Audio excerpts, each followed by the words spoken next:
and Tyzone is down the outside with Trekking. Madam Rouge has got the lead. There's the wall chasing. Niconova's coming through. Tyzone the outside. Madam Rouge, Tyzone, Niconova, Vega one later as well. Tyzone!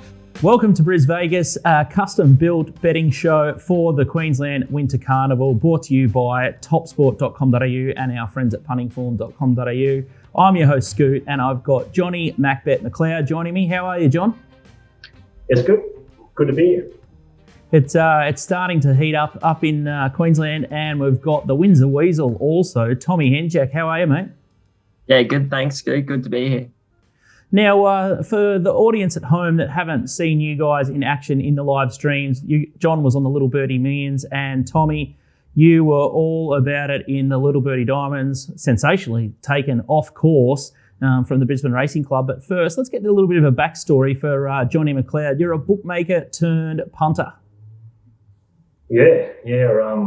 Bookie for around 22 years, 23 years or something like that. And then just like the punt a bit too much, just like when I was at college, I liked the bookie and the punt a bit too much and just left there and give that the flick. Came to the races, loved it, just had too much of it in my bloodstream. I think it's I'm a fourth generation bookie, so I just couldn't get it out of the system. So it's still going hard and I love it. Absolutely love the races. It's sort of something that it just doesn't die.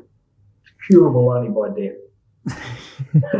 And you've actually found a newfound passion and you're getting back on course, and it's probably attributed to just the young colts. There's a bit of a tribe of these young boys, some of them from the racing show that get on course, and Tommy Turbo, or the Windsor Weasel as you call yourself, you're one of those. What's your introduction into the great game, Tommy? Oh, well, I've been around for a while now, but about 12 months ago, I decided to take it a bit more seriously. Got down to the track, met some smart operators and John and a few others. And yeah, he kind of just picked me up off the street, I guess. I'm helping him out at Macbeth. And it's been really good, focusing mainly on speed maps and ratings and then incorporating some other things in between.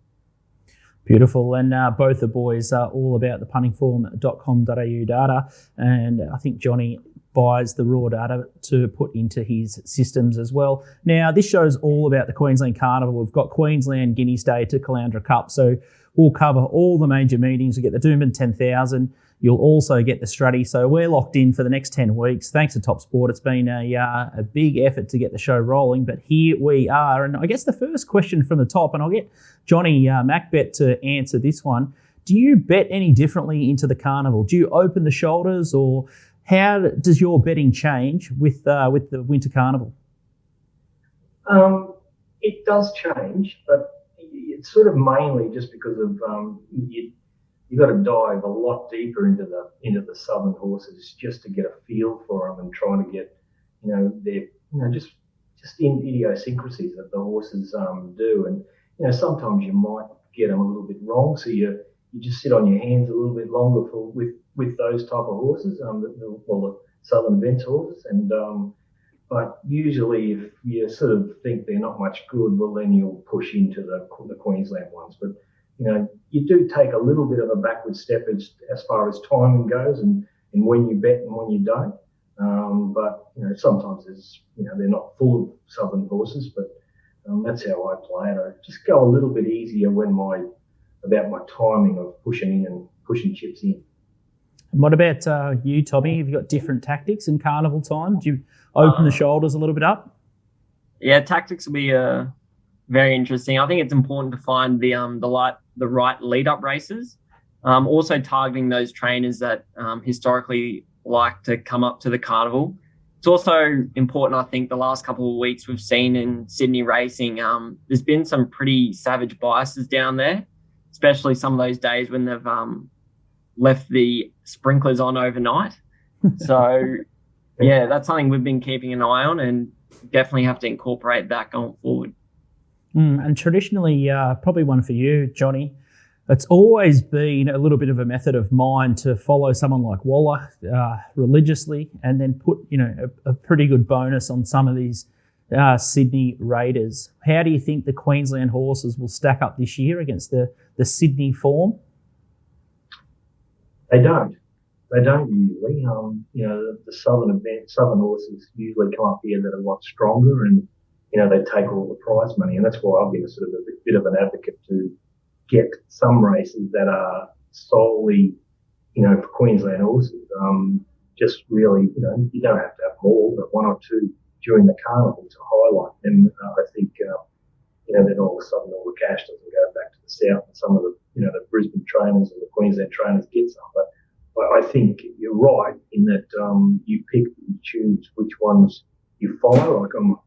I think Cummings is going to take a big step up here and go bang. There were a lot of horses which I've seen a few trials recent, and they just seem to be timing their run to perfection here for the winter up here. So he's the bloke I'll be looking hard at over the next 6 to 10 weeks.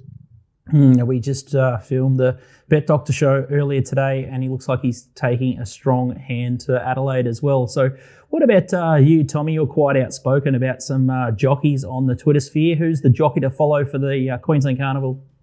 For the Carnival, I think from a Brisbane perspective, I think Jim Byrne is he's riding the best out of the Brisbane crew at the moment. From Sydney, obviously, your J-Max, your Bowmans, Tommy Berry, I think will suit Eagle Farm. Group 1 Bossy, we get him in the QE 22 on Sir Dragonet. That'll be a good watch. But I'm not sure. I haven't heard much, but hopefully Jamie Carr comes up. I'd like to get my eyes on her. And what about Noel Callow? How's he settled into town up there? Yeah, he's going pretty good. I think he rode 3 winners the other day, but he missed out on a few winners yesterday at Toowoomba. I think he got sick or something happened to him, and he couldn't go. But he's, down on the Gold Coast, he's going to be a powerhouse down there. He's just he'll just push and shove him out of the way more or less and be too strong for him down there. It's just a matter of when he comes to town, I think. And what about the Queensland trainers on fire up there? I guess you've got the all-conquering Golan Yard. Is there anyone else to look out for? It's just a bit strange, the Golan Yard. It's been up and down a little bit. Same with Van Dyke.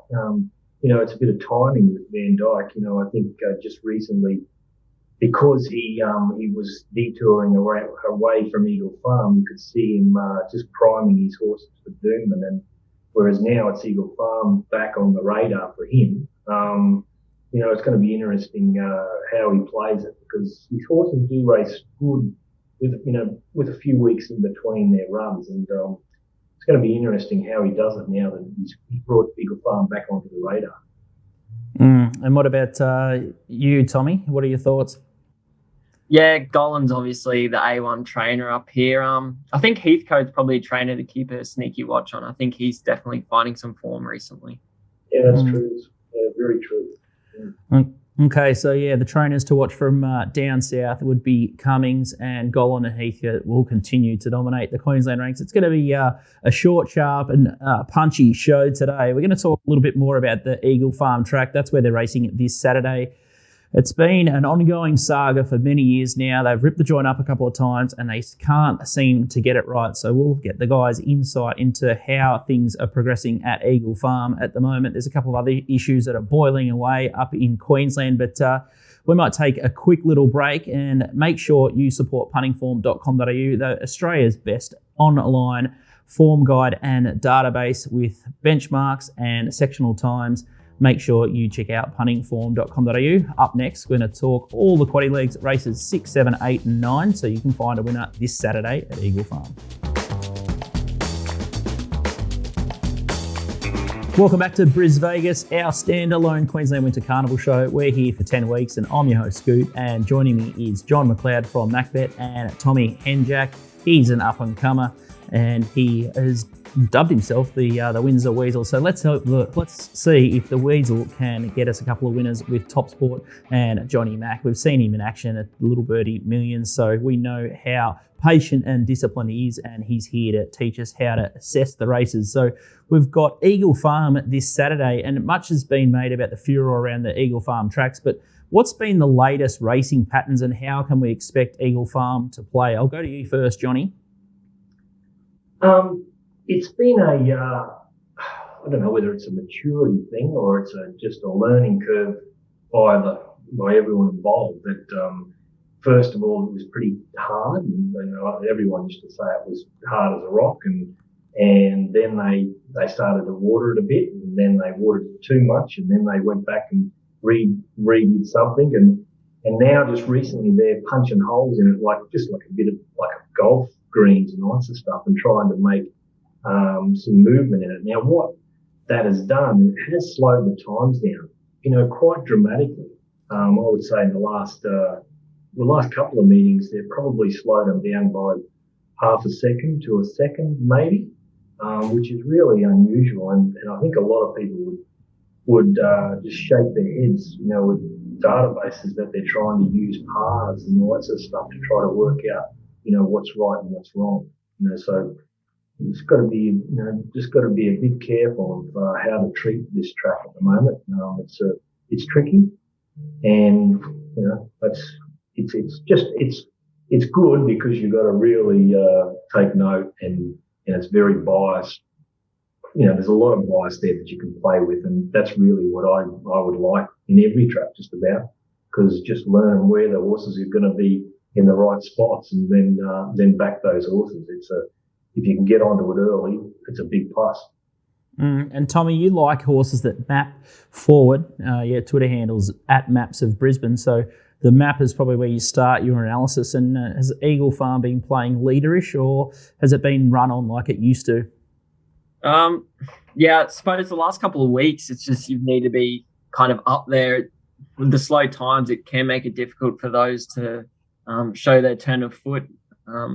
The rail's out 3.5 metres this weekend. We did see a pretty leader bias track here back on the 7th of February, but obviously there's a lot has changed to the track since then, and yeah, they've let the grass grow a fair bit since, so not sure it'll play like that on Saturday.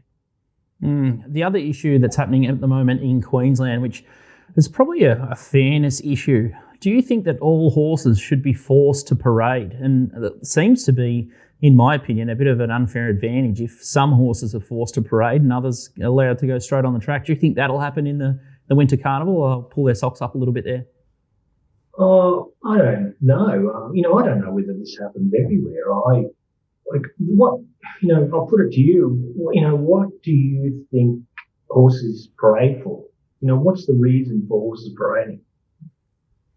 Well, I thought it'd be for the stewards to check the gear to make sure all the right lead was under the saddles, and to get the eyes of the participants to see that the horse is there, it's got the markings there, and the punters in the gallery or on the TV at home could get an eye on the horse flesh to make sure that they're ready to roll, and to leg the jockey up and make sure that nothing unscrupulous was happening. Am I on the money?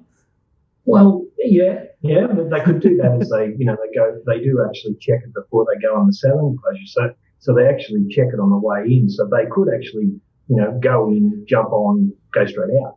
Now, my question is that, in the past, I know at Eagle Farm and Doomben, the main trainers always got the stalls that are the furthest away from the public and the furthest away from the horses that are leading onto the track for the next race. Because when horses see other horses go past them all the time in race 1, race 2, if they're in race 8 or whatever, by the time they get to race 8, they're sort of just a mess, some of them, just because they're ready to go and they're thinking, oh, this is my race, this is it.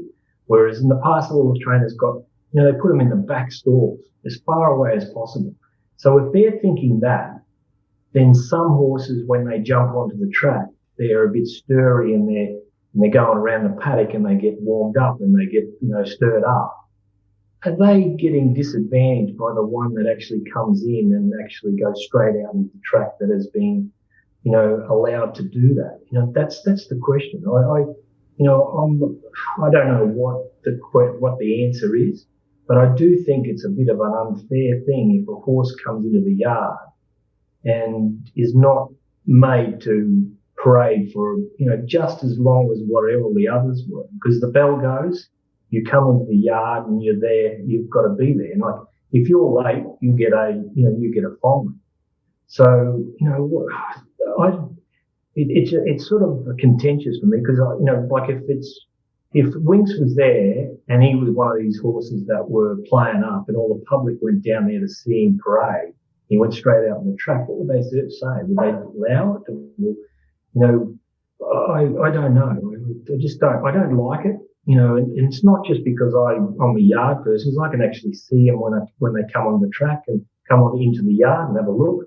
But I do see horses that do break out and start, becoming a mess that has had to parade for a while. And, you could say, it's a bit dangerous for horses to come into the yard that are playing up and everything. Well, is it dangerous when they're in the race? If they're that stirred up and that's going to be that much of a problem out in the yard, are they going to be the same in the race? So I dare say that there is an edge, and you've probably found a little angle there. So MacBet tips will give you some really good up-to-date late mail, and we've seen a little bit of a precedence with that over the past few years. It wasn't too long ago, there was a horse called Black Caviar, and she used to get special treatment in the barriers, and hopefully the stewards can have a look into that at Queensland. Now, let's look. Is it just Queensland, though, mate? Is it Queensland? I would highly, doubt that it was just Queensland, that they would do it down south as much. Might pose that question to Nico Noonan on that next week's show at Bet Doctor and see how much of that happens. I know it does happen from time to time, and I think that I guess the defence there is a safety thing, but yeah, there'd be definitely horses that would be flighty 9 times out of 10 at the races. So there would be some horses getting a distinct advantage there. Let's have a look at race 6, the Dalrello Stakes over 1,000 metres. We've got the odds courtesy of topsport.com.au. The market movers here are Ashima 390 out to 420. Stella Magic 440 to 420. Miss Hipstar $5. Military Gambler $6.50. Refero has been the one they've backed, $13 into 9. And we're just going to queue up a little bit of a replay here. Stella Magic's last start. And Tommy Henjak, take us through the race. Yep, so this is the main lead-up track and trip, 1,000 metres. So Bailey was on Stella Magic here. You can see him. He hasn't really moved, only asked for it its last kind of 200 metres. They went out good. They come home in good figures. But the main drag on the race was this horse in the red. It stuck 3 wide, no cover. Only beaten 2.5 lengths, and its previous form was pretty awful, to say the least, coming out of a 900-metre Newcastle maiden. So kind of went looking for a few other horses, had a look at Ashima, comes out of a slow run kindergarten where it just sucked up the fence, didn't do anything outstanding for me. There's 3 horses I'll probably be looking to back in the race, one of those being Miss Hipstar. She's a very well-developed filly. Trialled well recently and did some really nice things. She was basically caught wide in her last 2 runs at the end of last preparation, so they were clear for gives. The other 2 horses I'll be specking is Bedini's Girl. She'll get off speed in what looks like a pretty genuine tempo. Loved her recent trial, and she chased home Miss Hipster last preparation. And I think a sneaky one at $34, Oriental Princess. She can be a big improver as well. Looking at the speed map that you've provided from puntingform.com.au, you have mapped that horse really wide, Miss Hipstar. Any concern there for that runner? And just horses in general from the 1,000-metre start at Eagle Farm, is that something that concerns you? Yeah, that's a bit of a concern, the wide barrier, and that's what plays into Stella Magic's hand. It's the 1,000-metre start at Eagle Farm straight onto the bend. She will either have to push around a horse like Ashima or go back, but I think she's got a bit of class about her, so that's why I'm kind of leaning towards her over the other 2. And Miss Hipster on top there. Let's have a look at the Queensland Guineas over 1,600 metres. We've got the odds courtesy of topsport.com.au up on the screen now. We've got Private Eye, the early mover, 290 into 270. Apache Chase has also been spec'd, 320 into 270. Holyfield, $7.50. Tumbler Ridge, $8.50. And Roll with the Flow, $10. We're just going to queue up the Private Eye last 400 metres and talk us through this, Johnny. Yeah, well, the leader just pretty much walked in front, and then he gave it a dig and he really charged. Now, Private Eye is the one in the green and the light, well, dark, what is it, black and dark in light green out wide out there, getting bumped by I think it's a maiden on the inside of it. and they charged to a line. They came, really strongly at the finish. Now, the sectionals were against this horse, and it did a really good job. Question mark is can this horse run the 1600? That's the little question mark in my mind. It's by, I think it's by Mcleod or something like that. And they're sort of 50-50 1600 metre horses. Some have got further, but I think the mare is by Shemardell, so that's going to help them. So hopefully it'll be able to sit back, get a nice suck into the run and just charge the last bit. And looking at the punningform.com.au speed map here, it looks like Apache Chase is going to push over from the wide alley, and then your horse, Private Eye, John, is going to give it a massive, massive start here. Does that concern you? That is right. The thing here is Apache Chase is going to have to work a little bit to get around Holyfield and roll with the flow. I know that Apache Chase let it roll, and let it roll pretty strong in front. So this horse is probably going to lead by, a couple of lengths, I would say, and go on at a pretty good clip. If Private Eye is back in the field and having to chase a little bit earlier than what it really wants to, and then the 1600 is a touch of a worry, well, then it's going to have to make, a long run, and that's, could be a problem. But if it just, comes out of the barriers and just does its own thing and then just starts to track up as the race unfolds, and if this rain comes, fence could be a little bit iffy. Just comes to the outside again, Dollar's good jockey. I think his horse will just power over the top of them, but I am concerned that he doesn't push the button a bit too soon and worry, God, I'm 8-10 lengths off the lead, which possibly could be. That's having known John for a little while, it's a pretty good push when he says that it's going to power over the top of him. We're going to take a quick break and we'll come back with races 8 and 9. If you're having a bet this weekend, make sure you bet with a bookmaker you can trust. Bet with topsport.com.au. They've been in the business 35 years and they will take bigger bet as anyone out in the marketplace. So make sure you support topsport.com.au. Up next, we'll talk race 8 and 9 at Eagle Farm. Welcome back to Brisvegas, our standalone Queensland Winter Carnival preview show. We've got Johnny Macbeth Mcleod, who's got the pool cleaner around. He's got a bloke on the blower, and he's obviously flying Johnny Mcleod if he's got the pool cleaner. I thought he'd do it himself for the exercise, but he's just too good. He's too busy in the chair punting. But Tommy Henjak, I'm surprised he hasn't got the gig as a pool cleaner. He'd pass as one, and gee, I tell you what, he'd get up to all sorts of mischief as a pool cleaner, and I know he wouldn't mind me saying that. He likes to advertise himself pretty heavily on the Twitter sphere. I think he's still single, ladies, so if you're looking for someone out there, Tommy Henjak's your man. Slide into his DMs. Now, Tommy, you're going to preview the Victory Stakes for us over 1,200 metres. There's odds up on the screen now from topsport.com.au. A horse that most people know is Trekking. It's been 250 into 205. Big move there. Fasika's 350. Emerald Kingdom is a horse that has some poor manners. It might be one of the horses that you're talking about. I don't think it likes parading at all. Bit of a head case there. $11 into $9.50. Vega won $10 and Nicanova $14. The replay that you boys have asked for is Vega 1, and we'll just play its last 400 in the yellow with the red band. Yep. So Vega 1's the one coming to the outside now with Michael Rod on the yellow colours, as you said. I chose this replay because it was a slow run race and it got back over 1,000 metres. But you watch this last 200 metres, it was really, really poor through the line. At first, I thought it could be one of the dangers, but look, for a run like this, it does have class, but it was, not a resuming run you'd probably want to be backing next start against a horse like Trekking at weight for age. And what about the hot pot Trekking? It's been $2.50 and $2. Can you support it?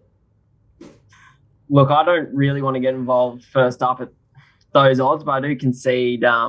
Look, it's going to be very hard to beat, and at the weights, it's clearly on top, and there's everyone on the Twitter sphere is tipping it already. So, I decided I'd probably go through a couple of other runners instead. Like, I think you can find a few chinks in obviously Fasika. It was in the wilderness for a while there since last year's all-age stakes. Joe Pride's publicly already said that this horse needs cut out of the ground. So whether Eagle Farm's going to suit it.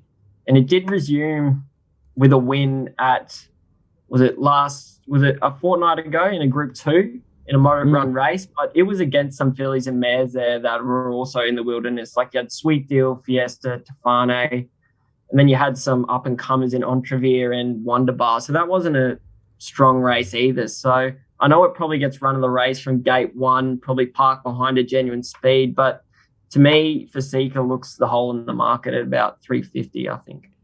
And what about the early betting move for Emerald Kingdom? Is Robbie Heathcote likely to target a race like this? Maybe have the horse a little bit ready early? Do you think 1,200 metres first up is something that would suit Emerald Kingdom?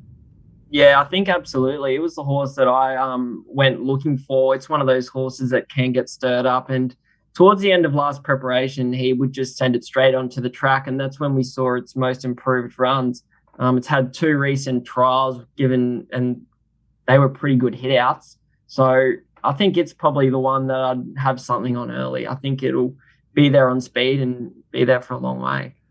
Another horse that can pull a run fresh is Nicanova from the Stephen Tregay yard. Any thoughts?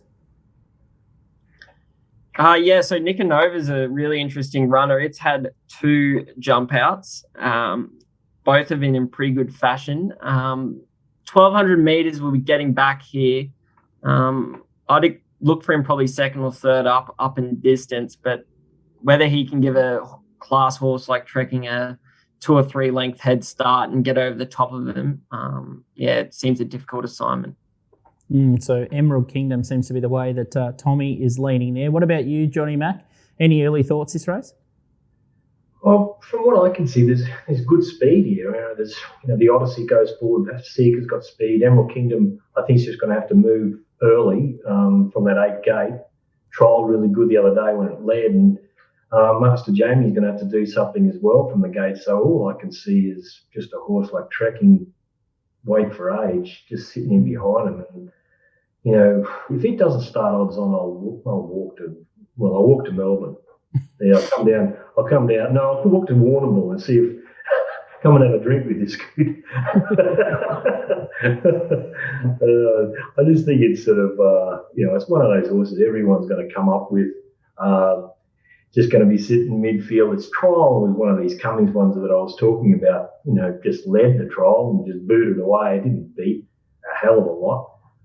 But it was just the way that it did it. And as I said, the race is going to be set up for it. Just park in midfield. Again, if this rain comes a little bit, just softens that inside part of the track up and they come out a little bit, it's perfect. It definitely looks well weighted there under the conditions. It looks super hard to beat, and I might spec Nicanova at a little bit of a price. If it's going to fire fresh, it may just surprise or run a nice little price at the place.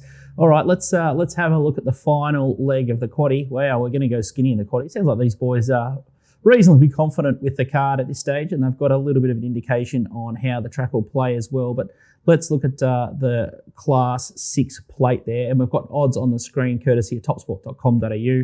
We've got Fender at $2.15, Garibaldi $2.90, Hard Labour $9, and Asherani $10. Not much movement there, and Johnny, you've got a couple of replays that you want to show us. The first one is Fender in the blue silks with a white star. Talk us through this one. Okay, so Fender's second 2 wide there. Now, the horse that is running 4th, he'd come out the other day and it didn't go too bad at Doomben, but there is like using Tom's analogy, is there's a little bit of a drag on this race just because I think it ran 3rd. Now, it was chasing this horse not too bad. Now, they're trying to get to the Stradbroke on the leader. And you see the last little bit, he wasn't getting away from him, Fender. So I just think in this situation here, Fender will go forward. He'll be there. Whether the track is going to suit a horse up on the speed and not suit those horses coming in the middle of the track, that's going to be the big question here. If leaders are going all right, Fender's going to be there for a long way, but I wouldn't be rushing at the 220. Any final thoughts there? Oh, actually, we're gonna the next replay we're going to queue up is Garibaldi in the black and white silks here. Why have you picked this replay, Johnny? Well, just have a look at this one. It's the black with the white sleeve. This is before it had a break. It's had a break of around 77 days. That's it pushing out, coming around the leads. Now they've rolled it on pretty quickly, but just watch his horse, how he attacks the line. I love to see this type of, just quicken, lengthen, bang. He's won at Eagle Farm before. The second horse doesn't go too bad. I think it's Ruka. I'm just not 100% sure about it, but I think it was Ruka, and it goes all right. Now, the problem with this horse, he's got the bad gate. Rod's going to have to give it a nice ride, but he'll probably ride it quiet and get back. And then again, if they're steaming down the outside in the middle of the track, he's the one to beat. So you're just going to have to watch this race and have a pattern, because if they're coming mid-track and coming down the outside, you can back Garibaldi and another horse called Hard Labour down the bottom. I thought it trialled quite good. But if they're racing on the pace, and then it's a different story. I'll probably put my hands in the air because I can't take 220. I think Fender is. So I really want them to be peeling down the middle of the track here for me to jump into courses like Garibaldi and Hard Labour to knock off the favourite. Something that we talk a lot about on this show, and I'm sure you guys do when you're talking in your own circles, is the jockey changes. Big upgrade there, Hugh Bowman on for Ashley Morgan. No disrespect there, but Michael Rod, he'll partner Garibaldi as well. And as you've seen on the speed map, looks very tricky. What are your thoughts here, Tom? Which way are you leaning? Yeah, definitely leaning towards Garibaldi. Same as John. I'm not sure about that Fender race the other day, especially being at Doomben. Doomben to Eagle Farm's a different kettle of fish, but Hard Labour's a horse I've always had a lot of time for. Edmonds camp just love to educate these progressive horses in the provincials. Last preparation, it had a Class 1 and a Class 2 in the provincials. Then it came to a Doomben Saturday Metro Class 2, Benchmark 72 or something like that. And they've all been slow run races, but it's showed a ripper turn of foot. And look, to start its preparation here in a Class 6 Saturday grade at the start of the carnival indicates to me they have a pretty big opinion of the horse. And yeah, like John, I thought the trial was a ripper. He gave it a really good hit out in the trial. I was surprised with how he sent it to the line. And, I'd like to see that, in trials. I hate seeing, jockeys just tear apart coming to the line because they teach them bad habits, and especially young horses. This horse is not young, but he sent him to the line. He's got that fitness under his belt now, and he's going to finish the race off pretty good. But again, just keep an eye on how the track's playing, where they're winning from. If you want to find more of these guys' tips, make sure you head to macbet.com.au for their up-to-date service. Now, of the quaddie leagues, what was your best bet, Johnny? It sounds like you're almost declaring, you like Private Eye, but you think trekking's nearly a good thing also. Pretty much, yeah. I think trekking will win.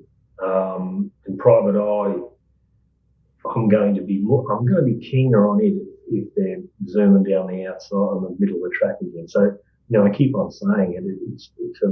I'm looking for this bias, and my play is if they are coming down the outside, I'm going to be betting at this meeting. So if they're not, I'm just in a little bit of trouble with a few of these, because Apache Chase is the one that could hide more in front. And if the leaders are getting away with it, well, he might hold off a horse like Private Eye, who just might peak the last bit, the mile. So I just really want pace. I really want mid-track. That's what I'm looking for.